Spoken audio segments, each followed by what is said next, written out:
현재 시각 8시 21분 지나갑니다. 어제 국내 증시 반등에 성공하긴 했는데 참 이게 성공이라는 표현이 좀 애매한 것 같고 뭐 코스피는 보합권 정도. 예. 어제 나름대로 의미 있는 레벨에서 이렇게 지수가 플러스를 냈다는데 네. 의미를 두고 싶어요. 아, 의미 있는 레벨이라고 하면은 어느 정도 바닥을 좀 확인했다.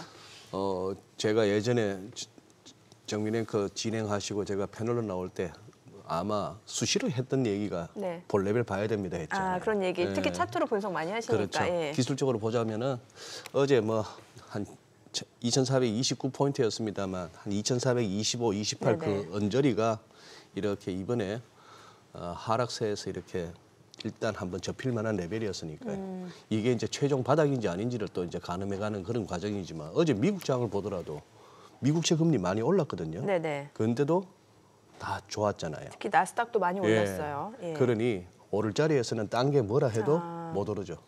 그렇죠. 오를 자리에서는 뭐 해도 예. 오른다. 예. 그러면 지금 국내 증시도 어느 정도 이제 반등을 좀 기대해 볼 수 있는 상황이다. 환율도 일단 조금은 뭐 잡혀주고 하니까 한번 더 기대해 봅니다. 알겠습니다. 오늘 또 뭐 한 주 마무리하고 다음 주 또 전략 세워야 되니까 오늘 또 대신증권 리서치센터 문남중 수석 연구위원과 시장 이야기 나눠보도록 하겠습니다. 어서 오세요. 어서 오세요, 문 의원님. 안녕하세요. 또 여기서도 뵙네요. 네네네. 우리 여기 백분머니쇼는 처음이시죠? 네, 처음입니다. 예. 네. 저희 금요일 출연진들이 매주 화려합니다. 아니 저기 요즘 시장이 재미없다는 얘기를 많이 들어요. 저는. 그래서 왜 하니까 안 빠져서 그렇대요. 뭐였냐 했더니 인버스 들고 있는 사람이에요. 또 근데 또 그냥 전통적인 그 주식 바이앤홀드 가시는 분들은 왜 이렇게 자꾸 빠지기만 하냐 해서 또 재미없다 그러시고. 재밌을 만한 분들이 누가 있을까요, 시장에 지금? 참. 지금은 어느 누구도 이제 미소를 지을 만한 분은 안 계시는 것 같긴 한데요. 저는 이제 좀 쉬어가야 더 멀리, 더 높이 갈 수 있다고 생각을 하고 있는 사람이라서 사실 지금 우리가 겪고 있는 시장 불안이 계속 연속적으로 나타나는 건 아니거든요. 저는 올해 2월 이전까지는 지금의 흐름들이 좀 이어질 여지가 있고 이 시간만 잘 인내하고 잘 견딘다고 하면 2분기부터는 아마 여러분들이 좀 미소 지을 수 있게 좀 급격하게 좀 증시가 올라갈 수 있는 그런 흐름들이 마련되지 않을까 그렇게 봅니다. 그래서 투자자 여러분들이 지금은 약간 뭐 불안해하고 마음도 별로 좋진 않으시긴 하지만 2월 전까지만 좀 그런 시간들을 잘 인내하신다고 하면 올해 2분기 이후부터는 좀 가시를 매겨갈 수 있는 기간이 도래한다는 그 얘기를 좀 많이 드리고 있습니다. 지금은 견뎌야 하는 기간이다 이렇게 보시는구나. 그러면은 이제 갖고 계신 분들도 어떤 포지션을 취하기도 애매하고 신규로 진입하려고 하시는 분들은 오히려 2월 달이 기회가 될 수도 있고 이런 건가요? 지금 뭐 신규로 포지션을 염두에 두고 있는 투자 입장에서는 조금 기다리시면 좋겠다고 생각을 해요. 그리고 저는 지난해 12월부터 미국 증시가 산타넬리를 겪고 나서 올해 2월 이전까지는 좀 산타넬리 급등에 대한 피로감을 좀 해소하고 그리고 사실 여러분들이 기대하고 있는 연준의 금리 인하 단행 사실 중앙은행 입장에서는 명분이 필요한데 그 명분이 결국 경제지표 둔화가 금리 인하를 단행할 수 있는 수준까지 나타나야 가능하거든요. 그러니까 이제 이런 부분들을 가늠하는 시기가 올해 1분기에 해당되기 때문에 사실 증시가 쉬어갈 수밖에 없는 상황입니다. 그래서 2월 이전까지 기간 조정을 좀 거치고 난다고 하면 결국 연준은 2분기 들어서 금리 인하를 단행할 가능성이 높기 때문에 시장은 다시금 한화하면서 증시가 올라갈 수 있는 원동력이 될 거로 좀 보고 있기 때문에 2월 전까지만 좀 견뎌주시면 좋지 않을까라고 생각을 하고 있습니다. 제가 보기에는 한 2달 이상 된 것 같습니다. 장 오르고 나면은 뉴욕 시황을 갖다가 뭐 연준의 금리나 기대감이 시장에 확산되면서 이런 식으로 퉁퉁 쳐왔는데 그렇게 한 줄로 그냥 해왔는데 그 부분에 대해서 우리 문 의원님 한번 또 거실을 보시는 분이니까 이 금리 관련한 논쟁 한번 정리를 한번 해주시죠. 금리 관련된 논쟁. 우선적으로 미국채 10년물 금리부터 좀 얘기 드리고 싶은데요. 아마 지난해 10월 19일 미국채 10년물 금리가 5%에 거의 근접했던 그랬었죠. 공포에 떨 정도로 모든 투자자들의 관심이 좀 있었던 시기인데요. 그 이후부터는 또 하락하기 시작을 했단 말이에요. 그때 당시 전후를 놓고 본다고 하면 결국 FOMC를 통해서 연준의 금리 인상 중단, 그리고 이제는 올해죠. 올해 이제 금리 인하를 하되 금리 인하를 조금 빨리 할 수 있다는 그 기대감들이 결국 물가 지표를 통해서 확인하면서 많이 커졌던 상황입니다. 그러다 보니까 이제 미국채 10년물 금리가 지난해 12월 이전에 4% 아래로 내려가는 모습이었는데, 미국채 10년물 금리의 향방을 결정하는 요인은 어떤 거냐면 결국 연준의 금리 인상 중단이 좌우를 합니다. 과거에도 연준의 금리 인상 중단기 때는 미국채 10년물 금리가 하락 반전하는 모습들이 나타났기 때문에. 근데 올해 같은 경우에는 연준이 금리 인하를 단행한다고 그러잖아요. 그래서 저는 미국채 10년물 금리 지금은 이제 불안 때문에 4% 전후에서 움직이긴 하지만 올해 3월 정도 되면 5월 달에 연준이 금리 인하할 수 있다는 기대가 들어오면서 좀 미국채 10년물 금리에 좀 반영될 여지가 있어요. 그래서 저는 3월 정도 되면 미국채 10년물 금리가 3.6% 언더로 내려갈 여지가 있다고 보고 있기 때문에, 이런 흐름이라고 한다고 하면 사실 여러 가지 자산들이 있지만 위험자산, 특히 주식시장에는 긍정적으로 작용할 여지가 있다라고 얘기를 좀 드리고 있고요. 그리고 이제 연준이 금리 인하를 단행하기 위해서는 사실 경제지표 둔화라는 부분들을 염두에 둘 필요가 있는데요. 과거 연준이 금리 인상 중단기가 총 4번 있었습니다. 95년, 2000년, 그리고 2006년, 2018년도. 그때 당시 금리 인하를 단행하기 이전의 경제지표 흐름들을 놓고 온다고 하면 일단 고용과 물가, 기대 인플레이션율, 그리고 이제 부동산 관련된 대출 증가율, 생산지표 이런 것들이 둔화되는 모습이었어요. 네. 일단 미국채 비농업 부분 고용자 수가 10만 명 초반으로 떨어지는 거 확인되어야 되기 때문에 올해 1분기 때 비농업 부분 고용자 수가 10만 명 초반으로 떨어지는지 여부 보시면 좋을 것 같고요. 또 하나는 ISM 제조업과 서비스업 지수를 놓고 봤을 때 사실 제조업은 수축 국면에 있기 때문에 둔화되고 있는 게 작년부터 나타나고 있습니다. 근데 지금은 서비스업이 확장 국면에 있기 때문에 앞으로 서비스업이 수축 국면에 들어가는 모습이 나타난다고 하면 사실 연준이 2분기 5월 FOMC 때 금리 인하를 할 수 있다는 그 기대감이 3월 달에 들어올 수 있는 상황이거든요. 그렇기 때문에 금리 관련해서는 지금보다는 앞으로 더 떨어질 여지가 있다는 거가 중요한 포인트이지 않을까 저는 생각을 하고 있습니다. 지금 우리 문남중 위원님 저 설명을 들으면서 아마 대부분의 우리 시청자분들도 뭐 이제는 그러니 하고 다 들으실 단계까지는 왔습니다만, 예를 들어서 일자리 창출 개수가 비농업 부분의 일자리 창출 개수가 10만 명대 초반 내지는 뭐 10만 명 아래 한 자릿수, 내지는 아까 말씀하신 제조업 지표 같은 거, 뭐 서비스업 지표 같은 게 이런 것이 수축 국면으로 접어드는 거, 이건 안 좋다는 얘기예요, 경제가. 네, 맞습니다.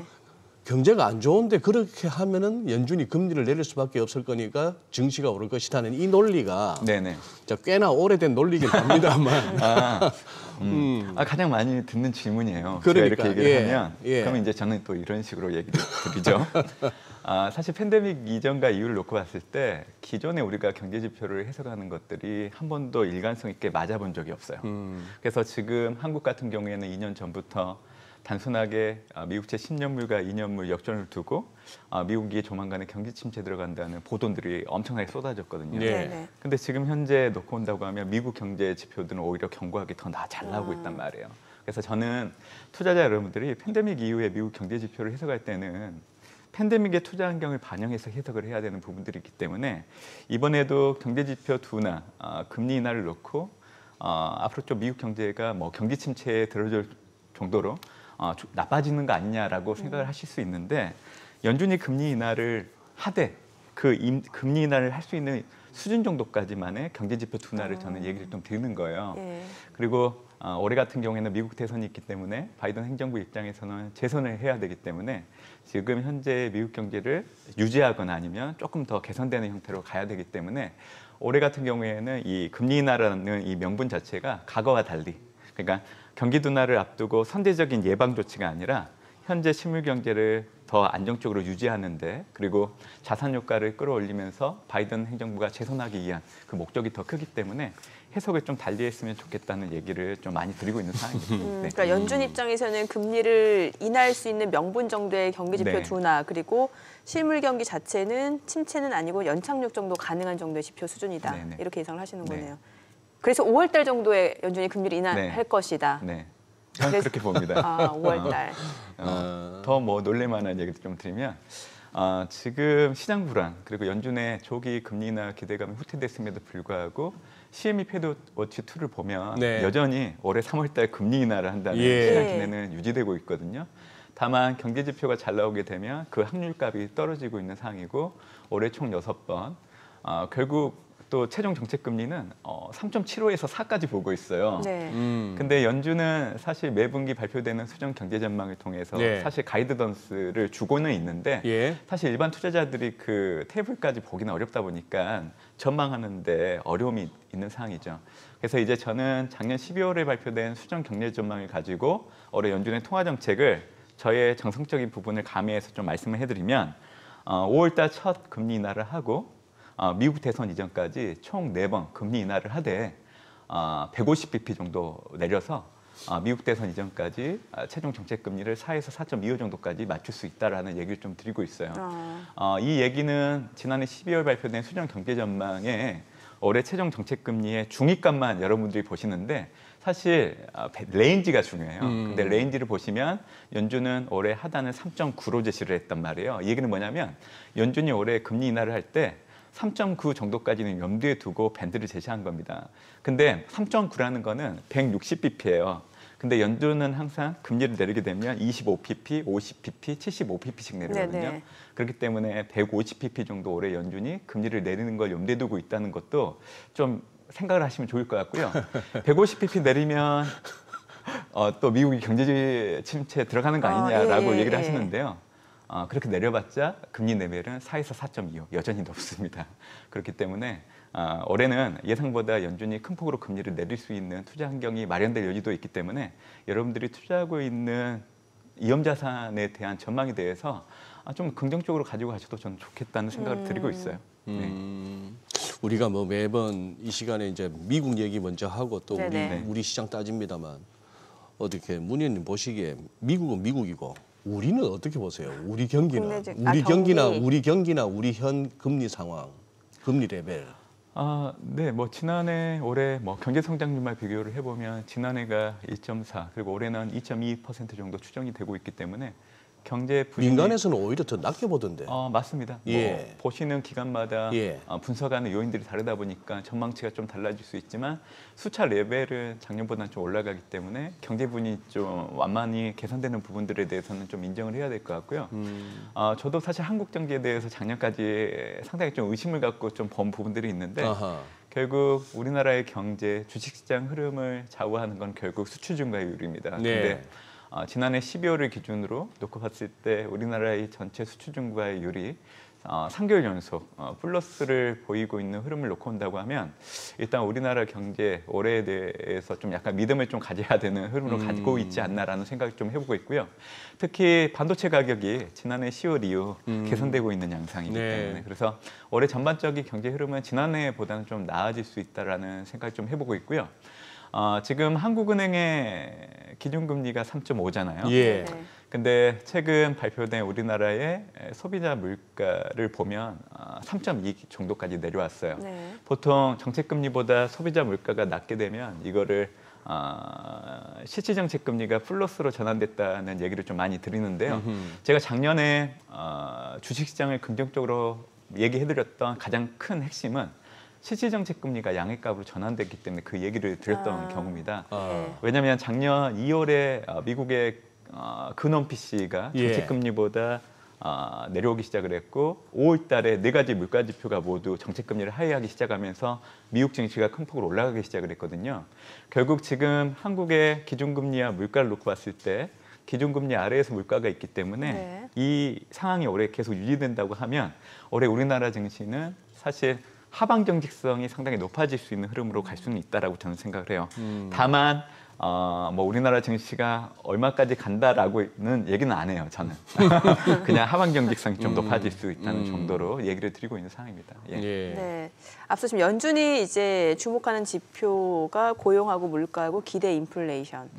기대 인플레이션은 앞으로 어떻게 좀 낮아질 수 있다라고 보시는 거예요? 이게 공급하고 수요 측면에서도 좀 나눠서 생각을 해야 되는 거잖아요. 맞습니다. 그래서 다음 주 이제 중요 경제 지표 일정을 놓고 온다고 하면 이제 미국 미국의 이제 기대 인플레이션 관련된 지표가 이제 사실 이번 주 발표되고 네. 이제 다음 주에도 이제 물가에 영향을 줄 수 있는 지표들이 발표되고 있는데 일단 지금 예상치를 놓고 온다고 하면 약간 보합권 아니면 약간 올라가는 정도로 예상이 되고 있는 상황이에요. 근데 이제 연초 이후에 연준의 조기 금리나 기대감이 후퇴되면서 증시 불안을 키웠던 요인들이 결국에는 경제 지표가 잘 나오거나 아니면 물가 지표가 올라가기 때문에 그렇죠. 그게 요인으로 작용했던 건데 일단 20일 이제 미시간대 1년, 뭐 5년 기대 인플레이션 결과치를 놓고 온다고 하면 일단 연준의 조기 금리 인하가 어렵다는 것보다는 다시금 좀 3월 금리 인상 확률이 높아질 수 있는 결과치를 줬다고 보고 있기 때문에 다음 주 정도까지는 좀 일시적으로 숨을 쉴 수 있는 흐름들에 영향을 주는 형태로 가지 않을까 저는. 기대 인플레이션이 좀 낮아지는 수치 보합 정도? 네네네. 그러니까 이제 약간 불안이 좀 완화되는 데 영향을 줄 수 있는 정도? 그 정도 의미를 주고 있습니다. 예. 뭐 어쨌거나 아까 말씀하신 중에 수출 증가율이 이제 한 3개월째 네네, 맞습니다. 플러스를 보이고 있다 하는 부분은 이 부분은 이렇게 FX 하는 분들도 굉장히 이제 그 상관관계가 높아서 유심히 봅니다만. 맞습니다. 예. 수출 증가율이 플러스다, 좋다. 이 얘기는 우리 원화 강세, 환율 하락, 그 반대의 경우 반대 이렇게 되는데 사실 어떻게 보면은 지난 연말에 환율 떨어진 게 뭐 외국인들이 사는 수급적인 측면도 있었고 수출 증가율을 집어넣자면 그 말씀도 맞긴 맞으니까 그렇게 한데 연초에 보면 환율이 네네. 불과 얼마 전까지만 해도 1280원 근방에 있던 게 여기까지 오니까 이제 조금 이제 혼돈스러운 거죠. 혼돈스러운데 요거야 또 일종의 일시적인 노이즈일 수가 있는 거고. 자, 그러면 요것도 하나 여쭤보겠는데 네. 우리 또 거시하는 분들 중에 요 부분이 좀 계량화가 잘 안 되고 모델화가 안 돼서 좀 어려운 부분인데 정치적인 요인하고 지정학적 요인 말입니다. 네. 올해가 저 선거가 있고 네. 또 지금 뭐 홍해, 뭐 네. 우크라이나, 이스라엘, 하마스 이런 얘기들이 막 있는데 이 부분 이거 어떻게 감안하세요? 전망하시면서. 사실 뭐 매크로 변수 요인을 놓고 봤을 때 네. 지정학적 요인 이런 것들은 일시적인 변수들이라서 네. 사실 환율의 구조적인 변화에 그렇게 크게 영향 주는 건 없는 것 같아요. 일단 새해 들어서 여러 가지 변수들을 놓고 온다고 하면 일단 미국의 금리나 기대감이 좀 후퇴된 부분들 또 사실은 BOJ 같은 경우에도 올해는 1분기 안에 예. 마이너스 금리 철폐를 예정되고 있었던 상황인데 예. 새해 노토 반도의 강진이 나타나면서 사실 그 기대감이 후퇴되다 보니까 지금 전반적으로 달러나 엔화 흐름들이 올해 연간을 놓고 온다고 하면 약간 다른 양상들이 일시적으로 나타나고 있는 상황입니다. 그러다 예. 보니까 지금 원달러 환율 흐름 역시 1,200원대에서 다시 1,300원대로 올라가는 흐름들이 나타나고 있긴 하는데 저는 올해 3월 금정일을 통해서 일본 중앙은행이 마이너스 금리 철폐를 단행할 여지가 상당히 높다고 봐요. 결국 그렇게 된다고 하면 엔화 강세 요인으로 작용할 수 있는 부분들, 결국 이 얘기는 이제 달러 약세 압력으로 작용할 수 있는 부분들이 있다고 보고 있고요. 그리고 이제 5월달 FOMC를 통해서 첫 금리 인하 단행을 염두에 두고 있지만 네. 사실 증시나 금융시장에서 받아들이는 거는 거의 보통 한 2개월 전부터 받아들이기 시작을 하거든요. 그렇기 때문에 이제 3월 정도 되면 달러도 하락 압력을 받을 수 있는 형태로 좀 바뀔 수 있는 부분들이 있다고 봅니다. 그래서 올해 같은 경우에는 뭐 연준 외에도 뭐 이 BOJ 통화정책 행보가 사실 달러나 원달러 환율 흐름에 영향을 줄 수 있는 부분들이 있는데 지금 여러분들이 경험하고 있는 흐름들은 일시적이라 생각을 해요. 그래서 2월이 지나고 나면 다시금 달러 인덱스는 떨어지고 또 엔화는 강세 흐름으로 좀 올라가는 흐름들이 나타날 거로 좀 보고 있기 때문에 지금의 환율 흐름은 일시적인 변동성을 가지고 있는 정도로 좀 보시면 좋지 않을까 생각을 하고 있어요. 네. 네, 그래요. 우리 저기 우리 시장 얘기 좀 해볼게요. 어떻게 뭐 지수는 언급은 네. 안 하시겠다고 하셨지만 아니 할 수 있습니다. 할 수 있습니다. 예, 예. 하반 경직성 먼저 말씀 주셨으니까 그 지지선부터 좀 들어보고 네, 그러니까. 싶네요. 예. 사실은 제가 작년부터 이제 미국의 산타넬리가 진행됐을 때 그때 당시 이제 코스피 지수의 상하단을 상단을 2,600 그리고 하단을 2,400 정도. 그러니까 2,600에 가까워지면 팔고 2,400에 가까워지면 좀 사는 형태로 좀 얘기를 드렸던 상황이에요. 근데 그때 당시만 해도 우리나라의 수출 증가율이 2개월 정도 플러스를 보이긴 했지만 보통 우리가 경제 지표를 해석할 때 어떤 방향성을 어느 정도 확률값을 놓고 높일 수 있는 여력을 놓고 봤을 때는 보통 경제 지표를 3개월 정도 동일한 방향성을 보여야 그때서야 약간은 흐름을 좀 읽을 수 있다고 얘기를 하고 있는데 작년 같은 경우에는 그런 상황이 아니다 보니까 좀 국내 증시에 대해서 좀 보수적인 상을 좀 얘기했던 부분들이 있는데 새해 들어서는 사실 우리나라 흐름에 좀 가장 큰 영향을 주는 부분은 제가 보기에는 중국 증시 하락도 상당히 영향이 있다라고 생각을 해요. 결국 경제 심리가 악화되는 부분들이 반영되다 보니까 지금은 코스피 지수를 2,450에서 2,650 정도 얘기 드리고 있는데 동일해요. 2,450에 가까워지면 사고 2,650에 가까워지면 파는 형태. 그래서 올해는 이 밴드 내에서 좀 움직이는 형태만 좀 얘기를 좀 드리고 있는 상황이고요. 2분기 때 이제 미국 증시가 강하게 올라갈 수 있다는 얘기는 좀 드렸었지만 네. 사실 우리나라 증시가 후행해서 따라갈지 여부에 대해서는 좀 미식적인 부분들도 있고 해서 일단 저는 한국 증시에 대해서는 좀 보수적으로 보고 있는 요인들은 좀 있습니다. 2,450에서 2,650. 2,650. 그 200포인트 안에서. 예. 약간 박스권 매매. 예, 맞아요. 박스권 매매를. 그 와중에도 이렇게 섹터나 종목 따라서는 엄청난 대박과 또 이렇게 좌절스러운 또 흐름도 나올 수도 있겠습니다. 네. 사실 제가 좀 약간 국내 증시를 좀 보수적으로 보는 사람이라서. 네네. 사실 일단 뭐 섹터나 뭐 종목에 대한 선택은 결국 2월 이전에 미국의 기간 조정, 저는 S&P 500 지수의 하단을 4,400 정도 보고 있고 4,500을 하회하기 시작을 하게 된다고 하면 좀 올해 2분기 이후 부각될 수 있는 섹터나 주도 종목들을 가감하게 담아야 된다는 얘기 차원에서 얘기 드리는 섹터가 IT, 커뮤니케이션, 경기 소비재 그리고 정책 수혜를 볼 수 있는 대상들은 미국의 디리스킹 관련해서 2차 전지, 전기차 그리고 반도체, 바이오제약 이렇게 얘기를 해드리고 있거든요. 그래서 한국 섹터도 동일합니다.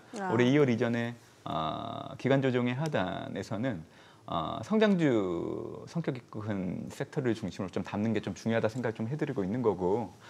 작년에는 우리가 뭐 2차 전지나 전기차 관련된 종목들의 부진으로 인해서 이제 한국 투자자들이 어려운 부분들을 좀 겪었던 부분들이 있는데 올해 2분기부터는 좀 다른 모습을 좀 보일 걸로 좀 보고 있어서 2월 이전 사실 코스피 지수 2,450에 가까워지는 이 구간에서는 좀 성장주 그리고 2차 전지 배터리 관련된 것들을 좀 담아둬야 되는 구간이지 않나라는 생각을 좀 해보고 있습니다. 그러면 기존에 좀 잘 나갔던 반도체, 2차 전지, 또 미증시 쪽에서는 주요 매그니피센트 7이라고 불리는 이런 관련 종목들이 여전히 시장을 주도할 수 있다 이런 거네요. 지난해 올해 주도 섹터 종목들은 바뀌지 않을 걸로 좀 얘기를 해드리고 있고요. 사실 이 근간에는 결국 정책금리 물가의 흐름들이 상당히 중요해요. 그러니까 과거에도 보면 정책금리를 하회하는 소비자 물가가 계속 유지되는 구간이라고 하면 사실 가치주보다는 성장주가 상대적으로 강한 모습들이 보여왔던 거죠. 근데 이 부분을 작년 미국 증시를 통해서도 우리가 한번 확인했던 검증을 거쳤던 걸 확인했기 때문에 올해 역시 이 기조가 계속 유지된다고 하면 기존의 주도 흐름들이 달라지진 않을 걸로 저는 예상을 하고 있습니다. 그러면은 나라별로 봤을 때 미국은 여전히 견조한 흐름이 이어질 수 있다라고 보시는 거고 중국은 어때요? 중국이 워낙 지금 안 좋다 보니까 오히려 이렇게 좀 매력적인 구간이지 않냐라는 얘기도 있거든요. 중국 증시에 대해서. 저는 낙폭 가대에 따른 뭐 단기적인 트레이딩을 염두에 두고 접근하는 거는 어느 정도 수긍을 할 수 있는데 중국 증시. 올해 중국 증시를 추세적으로 좋게 보기는 어렵다고 얘기를 좀 드리고 있고요. 사실 과거 경험상 중국의 경기 부양책이 연이어서 나오게 된다고 하면 보통 6개월 뒤에 증시에 모멘텀으로 작용하는 게 이제 나타났던 상황입니다. 지난해 8월 중순 이후로 중국 정부 정책이 연이어서 나왔기 때문에 이를 적용을 해보면 사실 올해 2월 중순 정도 해당되거든요. 그렇기 때문에 기존에는 2월 중순 이전까지 정부 정책의 연속성을 가지고 중국 증시가 반등할 수 있다는 기존들을 가지고 있었는데 지금 새해 들어서 중국의 경제 심리가 너무 좋지가 않아요. 특히 지난해 4분기 GDP 성장률이 5.2가 나오긴 했지만 전분기보다는 개선됐어도 예상치는 하회했던 부분들을 놓고 좀 외국인 투자자들의 시각들이 부정적으로 바뀌는데 큰 영향을 줬던 부분들이 있는 것 같습니다. 결국 제가 지금 드리고 있는 얘기는 중국의 구조적인 문제들을 여러분들이 염두에 둘 필요가 있다고 생각을 해요. 예. 한 6가지 정도 되고 있는데 일단은 중국의 구조적인 문제 예, 6가지. 네. 네. 일단 중진국 함정에 들어선 걸로 저는 보고 있어요. 중진국 함정. 예, 중진국 함정은 1인당 소득이 4,000달러에서 2만 달러에 들어가는 개도국들이 과거에는 고속 성장을 하다가 성장이 정체되는 흐름들을 보일 때 우리가 중진국 함정에 들어갔다 얘기를 하고 있는데 지금 중국이 팬데믹 이후에 그 구간에 진입했다라고 얘기를 드리고 있죠. 네. 일단 자본 생산성을 놓고 봤을 때 금융위기 당시 때 9.8 정도까지 했던 수준이 지금 지난해 같은 경우에는 거의 5%대까지 떨어졌기 때문에 그래서 이제 중국의 자본 생산성이나 지금 핵심 연령 인구들이 감소하고 있는 상황이기 때문에 노동 생산성 역시 앞으로 둔화될 수밖에 없어서 중진국 함정에 들어선 중국 경제와 증시가 올해 시장이 예상하는 것처럼 반등하거나 올라가기에는 어려운 부분이 있다라고 얘기해드리는 거고요. 그리고 또 하나는 기업 부채 누적이 너무 심합니다. 이게 기업 부채? 예, 선진국과 신흥국 GDP 대비 기업 부채 비중을 놓고 본다고 하더라도 선진국, 신흥국 비중은 80에서 90 정도밖에 되지가 않아요. 네. 근데 중국 같은 경우에는 160% 정도 가까이 되기 때문에 그래서 이 부분을 염두에 두고 얘기해드리고 있고 네. 작년에 중국이 리오프닝을 했음에도 불구하고 중국 소비가 연속성을 가지고 살아나지 않고 있는 이유는 결국은 빠른 속도로 증가하고 있는 가계부채에 기인한다고 보시면 됩니다. 기업부채뿐만 아니라 가계부채까지. 예, 이것도 빠른 속도로 늘어나고 있는 부분들이 있고요. 그러다 보니까 가처분 소득 대비 가계에서 소비할 수 있는 여력이 점점 없어지다 보니까 소비 개선을 위한 정부 정책이 계속 나오고 있음에도 불구하고 이제 소비가 정체되는 흐름들이 계속 이어지고 있는 부분들이죠. 그리고 이제 또 하나는 지방 정부의 재정의 부실화 이걸 좀 얘기해드리고 싶은데요. 2022년도 지방 정부가 토지 매각을 해서 벌어들이는 수입이 처음으로 마이너스 23% 역성장하는 모습이 보였어요. 그러니까 그동안 지방정부는 토지 매각을 통해서 벌어들이는 수입을 통해서 지방의 인프라 개발을 했던 상황 그리고 이제 성장을 뒷받침했던 그런 모습들을 보여왔었는데 지금은 이제 지방정부 입장에서는 그게 안 된다는 거죠. 또 그게 이제 문제로 거론될 수 있는 부분들이 있고 과거에 이제 그림자 금융과 관련된 부분들도 많이 들어보셨는데 네네. 이 그림자 금융은 불투명한 부분들이 상당히 많아요. 그리고 이제 70% 정도 차지하고 있는 고객 자산관리 상품 같은 경우에는 출처가 불분명하고 네네. 이게 이제 문제가 발생하게 되면 파급 효과를 일으키는 부분들이 있기 때문에 네네. 그리고 이제 또 하나는 이제 미국과 중국 간의 금리 차가 크다 보니까 이하나 캐리 트레이드 청산으로 인해서 외국인들이 중국의 채권 시장을 중심으로 자금 이탈, 이로 인한 금융시장의 변동성이 커질 수 있는 부분들. 그래서 제가 말씀드렸던 6가지 구조적인 요인들을 놓고 온다고 하면 사실 올해 여러분들이 중국 증시를 단순하게 많이 떨어졌다는 이유만으로 접근하기는 어렵다는 겁니다. 그래서 저는 지금 불과 2월 중순 전까지 좀 중국 증시가 반등하게 되면 좀 과감하게 팔아야 된다 얘기해드렸는데 예. 저는 지금부터 기술적인 반등이 일어난다고 하면 손실을 보더라도 좀 중국을 좀 탈출을 해야 된다는 얘기를 좀 드리고 있는 상황입니다. 네. 자칫하면 손실이 더 확대될 수 있기 네. 때문에 빨리 손절을 하는 네. 게 좀 더 지혜로울 수 있다네요. 근데 이 얘기를 해드리면 예. 중국에 투자하고 있는 투자분들 입장에서 상당히 마음이 아프실 거예요. 왜냐하면 지금 손실이 상당히 크거든요. 화나죠. 저도 이제 퇴직연금이 중국에 들어가 있는 사람으로서 동일한 마음을 가지고 있는데 저도 이제 여러분들의 마음을 알아요. 그러니까 손실이 거의 30% 가까이 난 상황에서 손절 쉽지 않은데. 어떤 걸 팔고 다른 걸 통해서 보충할 수 있다라고 얘기는 저도 못 하겠어요. 다만 네. 손실이 더 커지는 거를 염두에 둔다고 하면 가끔은 좀 가지고 있는 거에 일정 부분을 좀 팔거나 아니면 긴 시각을 가지고 계속 사모아가는 형태로 가야 여러분들의 손실을 최소화시킬 수 있는 여력은 분명히 있다라고 저는 얘기를 좀 드리고 싶습니다. 그러면 연구위원님은 그 퇴직연금 중국 증시 지금 투자돼 있는 거 어떤 포지션이세요? 저는 계속 사들이고 있습니다. 퇴직연금이 장기니까. 예, 맞습니다. 예. 그래요. 뭐 시간 됐으니까 호가 좀 볼게요. 네, 지금 시간 8시 50분 지나갑니다. 오늘 양시장 호가 상황 좀 체크해 보겠습니다. 먼저 코스피 예상 체결지수 보도록 할게요. 오늘 1% 상승 예상됩니다. 아무래도 간밤 뉴욕 증시 3대 지수도 많이 오른 만큼 오늘 국내 증시도 이제 반등 모멘텀으로 좀 이어질 것 같습니다. 코스피가 2,465포인트 지금 출발 예상되고 있고요. 코스닥도 0.49% 상승 예상됩니다. 예상 체결지수는 844포인트입니다. 시가총액 상위 종목 예상 체결가 보겠습니다. 삼성전자 지금 호가에서는 3% 강세가 예상되네요. 지금 예상 체결가 74,000원이고 SK하이닉스도 1% 상승이 예상됩니다. 예상 체결가는 137,800원. LG에너지솔루션은 1.6% 하락이 예상되고요. 호가는 384,000원. 삼성바이오로직스 상승 출발 예상됩니다. 예상 체결가 753,000원이고요. 삼성전자 우선주도 1% 상승이 예상됩니다. 현대차가 3% 강세가 예상이 되네요. 지금 호가에서 185,800원이고요. 셀트리온은 0.4% 하락 예상됩니다. 예상 체결가 174,000원. 기아도 1.4% 강세가 예상됩니다. 현대차, 기아 계속해서 좀 긍정적인 뉴스를 좀 들려오고 있는 가운데 오늘 호가에서도 역시 좀 견조한 상승세가 이어질 걸로 보입니다. 기아 예상 체결가 88,500원. 네이버도 1% 상승이 예상됩니다. 예상 체결가 219,000원이고요. 포스코홀딩스는 0.3% 소폭 하락 예상됩니다. 예상 체결가 425,500원으로 집계가 됩니다.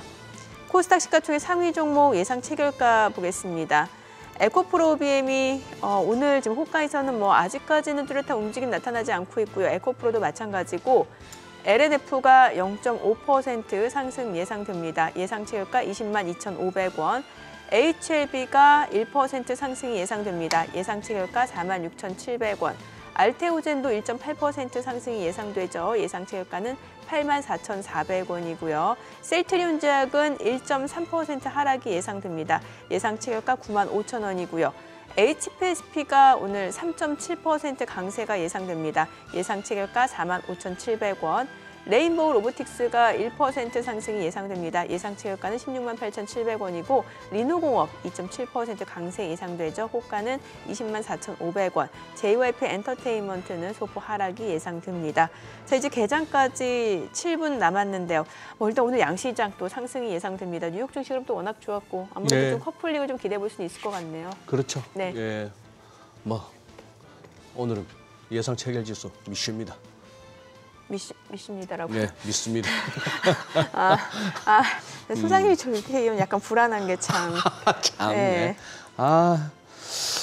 정민 앵커 완전 저 디스하는데 재미를 들이신 것 같아요. 아니 그런 건 아니고 워낙 보수적으로 보시니까. 아니요, 저 가끔은 맞춰요.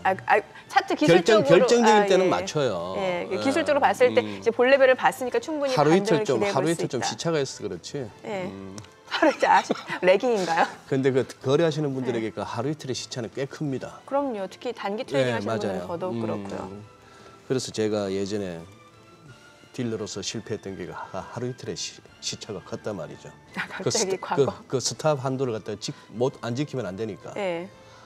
내 개인 돈 같으면 하루 이틀 지켜보겠는데 네. 손실 한도를 넘어가는 순간에 자르고 나면은 속쓰리고 있는데 또 내가 생각했던 방향으로 가니까. 네. 그게 아마 우리 시장에 몸담고 계시는 분들이 몇 차례씩 이렇게 경험하면서 가장 큰 딜레마일 거예요. 손절은 해야 되나? 손절을 하는 것이 길게 가는 법이라 그랬고 아까 우리 문난중 위원께서도 중국 관련해서 일부 손절 레코멘드 하셔놓고 본인은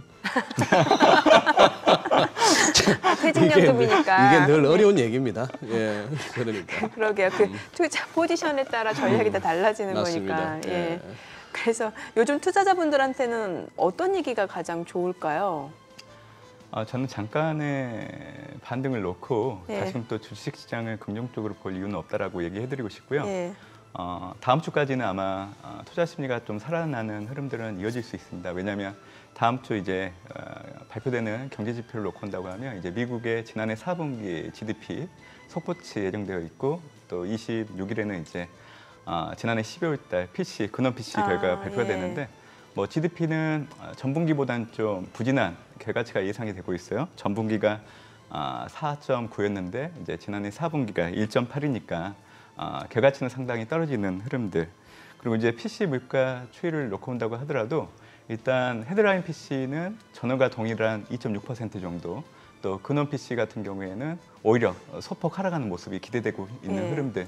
결국 다시금 연준의 3월 조기금리 인하 기대 확률이 좀 높아지고 디스 인플레이션이 지난해에 이어서 계속 유지될 수 있다는 기대감이 들어올 수 있기 때문에 아마 다음 주 정도까지는 한국 증시 포함한 글로벌 증시 전반적으로 좀 투자 심리가 좋아질 수 있는 흐름은 있지만 제가 이제 강조는 해드리지만 2월 이전까지는 미국 증시의 기간 조정을 염두에 두고 보수적으로 접근을 해야 된다 봅니다. 특히 연준의 금리 인하 시점이 명확해지는 시그널이 나오지 않는 이상 투자 심리가 연속성을 가지고 좋아지기는 어렵다고 보고 있어요. 그렇기 때문에 여러분들은 앞으로 연준이 금리 인하를 단행하는데 꼭 봐야 되는 지표들, 비농업 부분 고용자 수가 10만 명 초반으로 떨어지는지, 이거는 네네. 3개월 이동 평균입니다. 네. 그리고 ISM 서비스업 지수가 50 아래 수축 국면으로 들어서는지 여부, 이것만 확인하시면 연준이 어느 시점에서 금리 인하를 단행할 수 있는지 확인할 수 있는데, 저는 이게 올해 1분기 아니라네 모두 다 확인될 수 있다라고 보고 있습니다. 그렇기 때문에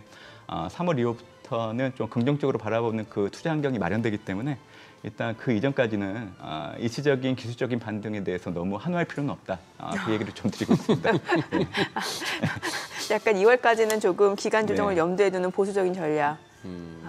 지금 뭐 예상가이긴 합니다만 저대로 시장 흐름이 이어져 준다면은 지금은 오늘은 또 하이닉스가 아닌 삼성전자인데 거의 지금 뭐 3%대 급등 예상이 나오는 그런 흐름이잖아요. 이거는 외국인이 사줘야 된다는 그런 거잖아요. 얘기가 되겠는데 저 페이스로만 간다면 이번에 막혔던 8만 전자를 갖다가 뭐 한 일주일 내로도 갈 수 있는 흐름이 되겠습니다만, 우선 지수도 지수고 아직까지도 그래도 우리 제일 많이 이렇게 개인 투자분들이 그래도 뭐 갖고 계신 쪽이 삼성전자니까, 또 우리나라가 먹고 살려면 저쪽이 살아야 되니까 문이었네요. 네. 지금 자 반도체 쪽을 갖다가 이렇게 유망하게 보자. 그리고 이쪽에 업종에서 턴어라운드가 기대된다. 네. 어떤 업황이나 실적에서 그게 작년 사실 4분기부터 많은 이렇게 우리 여의도에서 나왔던 얘기예요. 예, 맞습니다. 지금 어제 필라델피아 반도체 지수 많이 올랐고요. 네. 요 부분을 한번 좀 정리를 한번 해주시죠. 반도체에 대한 시각.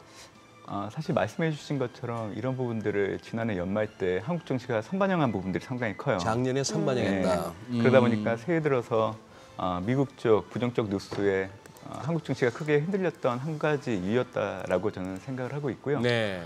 그리고 지금 또 하나 한국 증시를 놓고 봤을 때 눈여겨봐야 되는 게 지난해 4분기 실적 발표를 하고 있는 기업들이 결과치를 좀 보여주고 있는데 이게 긍정적인 뉴스가 아니라는 겁니다. 그리고 주간 기준을 놓고 본다고 하더라도 우리나라 이제 코스피 기업들의 이익 추정치가 계속 하향제 조정이 되고 있는 부분들. 근데 이제 사실 이거를 이제 주도하고 있는 섹터들이 반도체, 2차 전지, 철강 이런 대형 수출주들이 견인을 하고 있다 보니까 지금 기간적으로 놓고 본다고 하면 시장에서는 차익 실현은 이미 반영되고 있고 이제 실적이란 부분들이 지금 현재 주가에 반영되고 있는 상황이라 봅니다. 그래서 1월이 지나고 나면 사실 이런 부분들은 주가에 반영됐기 때문에 이제 앞으로 발표되는 실적에 대한 기대치가 좀 높아질 수 있는데, 사실 그 기대치에는 지난해 10월 이후로 반도체 고정 가격들이 계속 상승을 하고 있는데 이게 이제 올해 1분기에 이어서 연속성을 가져준다고 하면 지금은 부진한 실적을 발표했던 반도체, 2차 전지 기업들의 실적은 다시금 또 좋아지는 흐름으로 바뀔 수 있는 상황이기 때문에 저는 1월이 좀 지나고 나면 그래도 이제 대형 수출주들의 실적 개선에 대한 기대가 들어오면서 좀 주가가 안정을 되찾는데 좀 영향을 주는 부분들은 있지 않을까라고 저는 생각을 좀 해보고 있습니다. 그러면 현대차, 기아, 자동차도 마찬가지로 좀 긍정적으로 보시나요? 지금은 이제 실적 시즌에 대한 관심이 포커스되다 보니까 발표되고 있는 결과치가 안 좋기 때문에 제가 질문을 드렸는데 좀 개장하고 답을 들어보도록 하겠습니다. 오늘 국내 증시 개장합니다.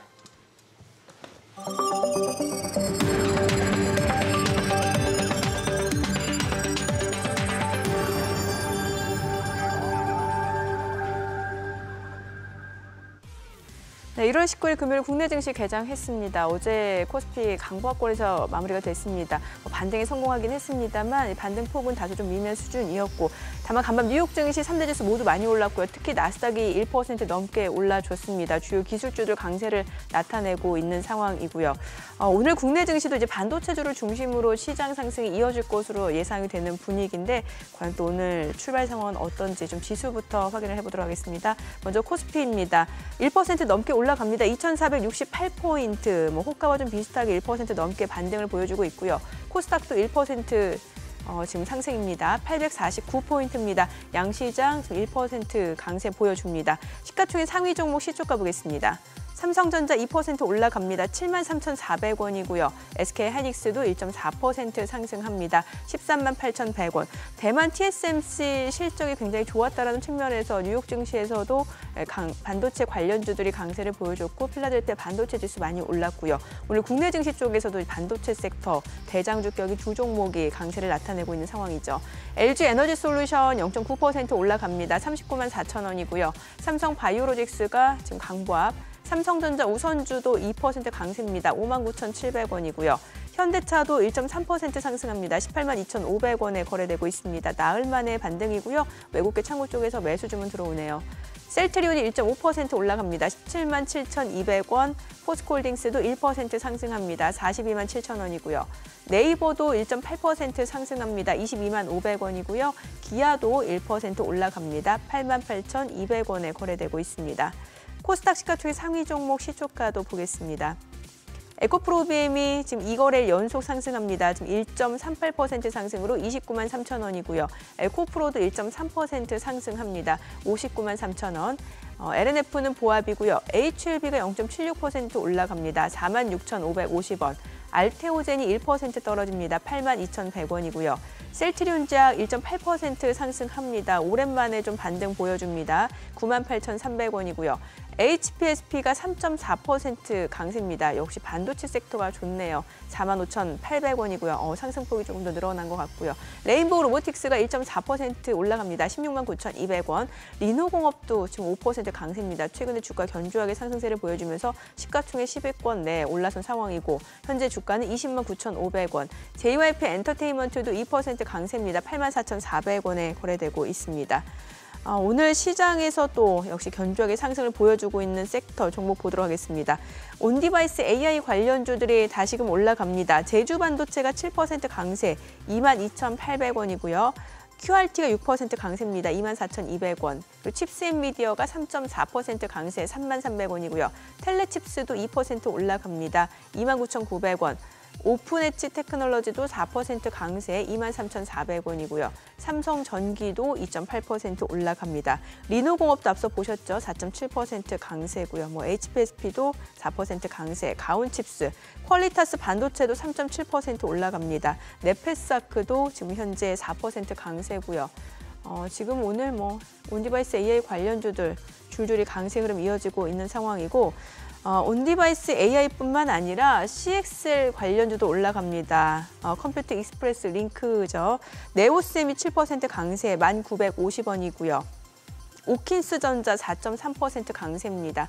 퀄리타스 반도체 같은 경우는 이제 온디바이스 AI 그리고 CXL 관련주로도 엮여 있고 코리아 서킷가 2.4% 올라가고요. 오픈엣지 테크놀로지도 역시 온디바이스 AI, CXL 관련주 양쪽에 다 묶여 있는 종목이기도 하고요. 뿐만 아니라 지금 HBM 관련주들도 올라갑니다. 이오테크닉스가 4.3% 강세고요. 제우스도 3.8% 올라가면서 17,600원. PSK홀딩스도 3% 강세고요. 한미반도체도 3.2% 올라갑니다. 58,000원이고요. IMT도 2.9% 강세입니다. EST도 3.2% 상승, 오로스테크놀로지도 1% 이상 올라가면서 28,450원에 거래됩니다. 오늘 온디바이스 AI, CXL, HBM 관련주들, 죄다 반도체 관련주들이잖아요. 오늘 강세를 보여주고 있는 것으로 확인이 됩니다. 지금 시각 9시 4분 지나갑니다. 수급 상황 체크해보도록 하겠습니다. 오늘 유가증권 시장에서는 외국인이 사줍니다. 633억 원 순매수고요. 개인과 기관은 각각 492억 원, 143억 원 매도 우입니다.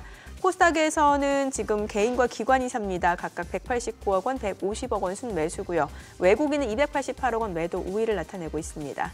지금 시각 9시 5분입니다. 오늘 환율 좀 체크해 보도록 하겠습니다. 오늘 외환시장 개장 상황인데요. 달러 환율은 1원 70전 하락한 1,338원에 개장이 됐습니다.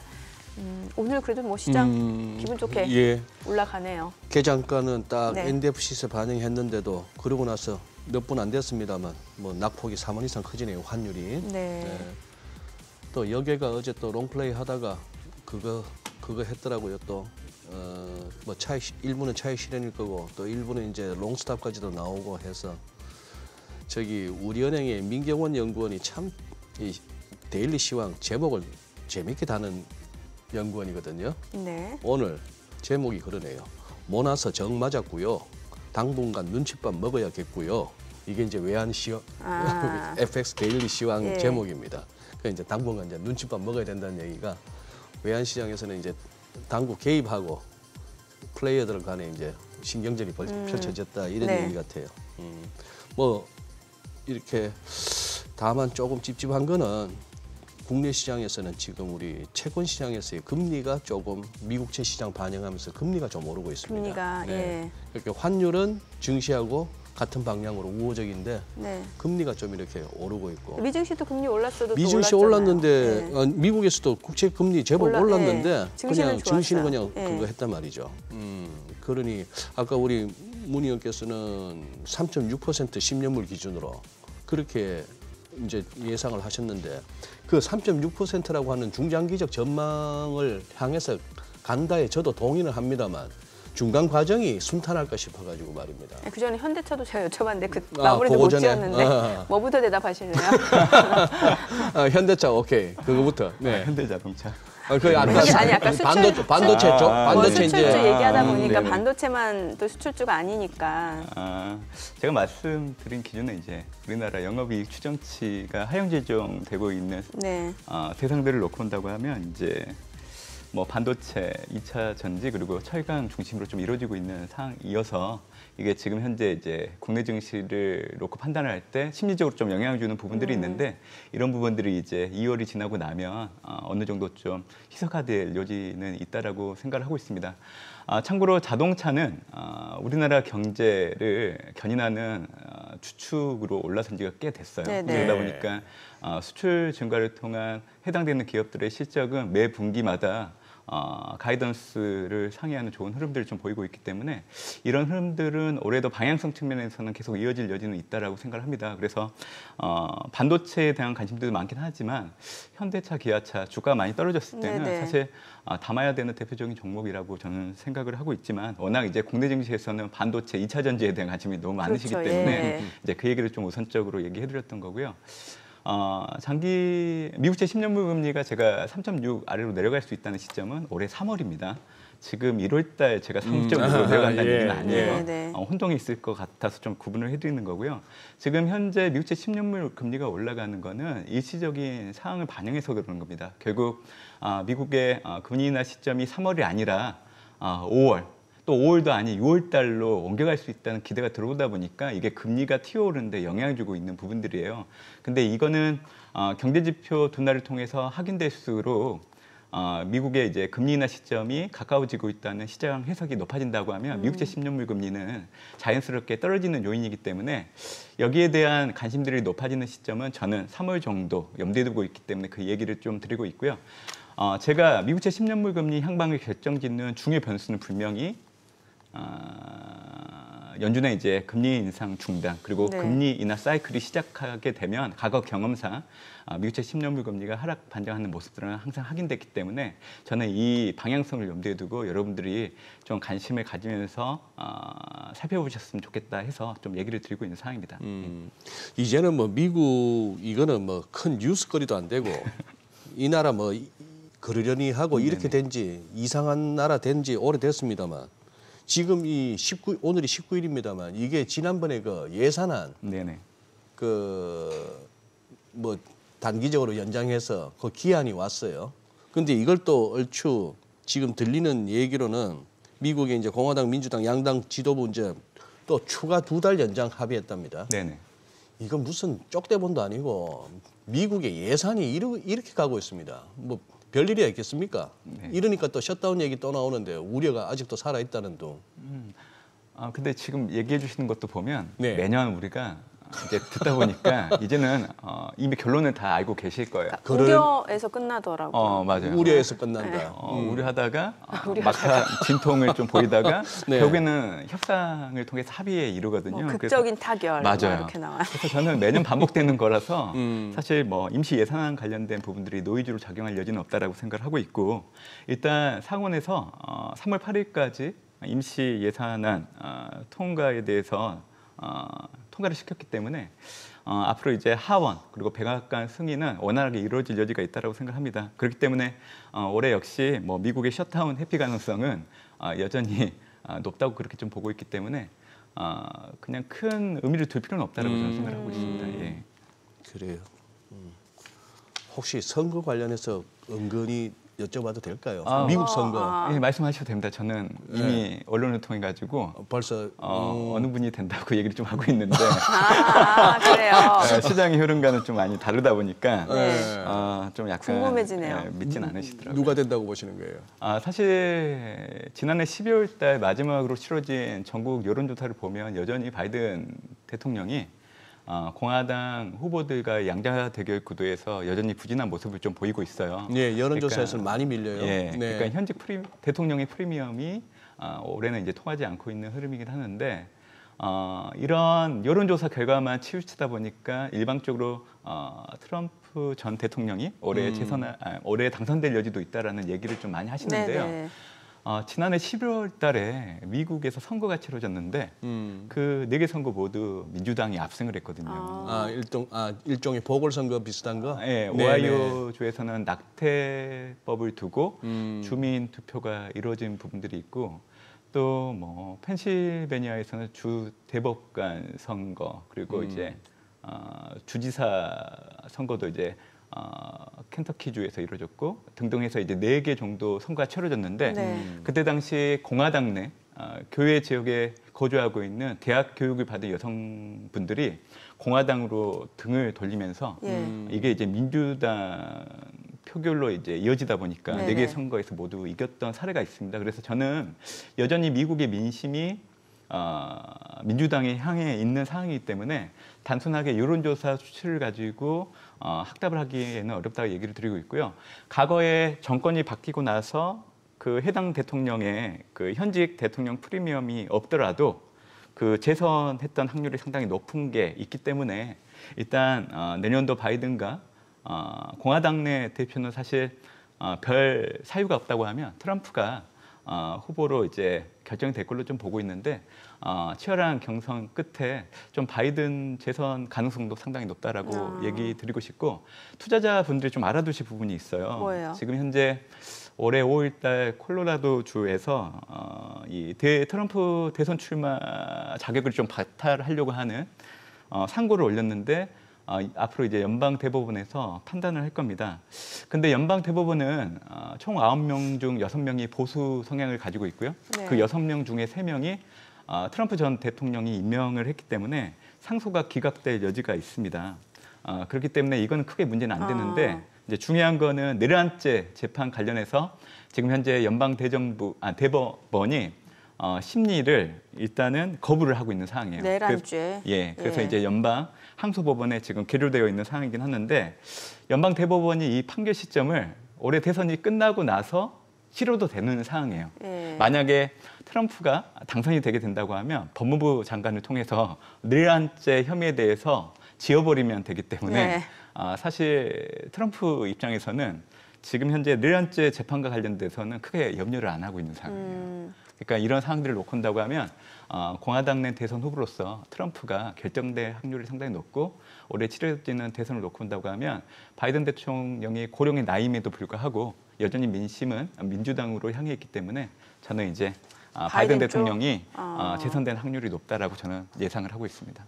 뭐 다른 말씀은 몰라도 이 부분은 얼마든지 논란이 있을 수가 있어서 문당중 의원님께서 패널로 출연하셔서 이제 개인적인 그런 어떤 뷰를 말씀하셨지만 균형은 맞춰야 되겠습니다. 네, 맞습니다. 그렇게 미국의 민심이 바이든으로 민주당으로 향한다는 말은 저는 공감할 수가 없고 조금 더 이렇게 주류 언론이 아닌 다양한 어떤 그 매체를 그리고 또 차라리 미국 현지에 살고 계신 분들이 그걸 들어봐야 될 것 같다는 생각이 들고 저는 개인적으로 그럽니다.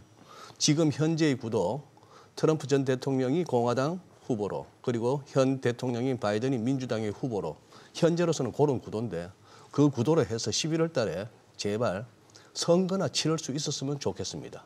금년은 진짜 무슨 일이 벌어질지 모르는 해라서 그만큼 또 흉흉하기도 하고요. 누가 되든 시장에 영향은 크게 없는 거예요?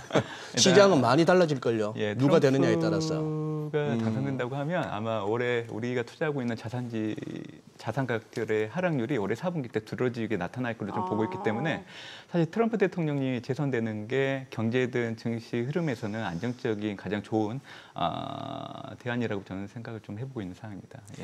그래요. 알겠습니다. 오늘 내용 잘 들었습니다. 고맙습니다. 고맙습니다. 네, 고맙습니다.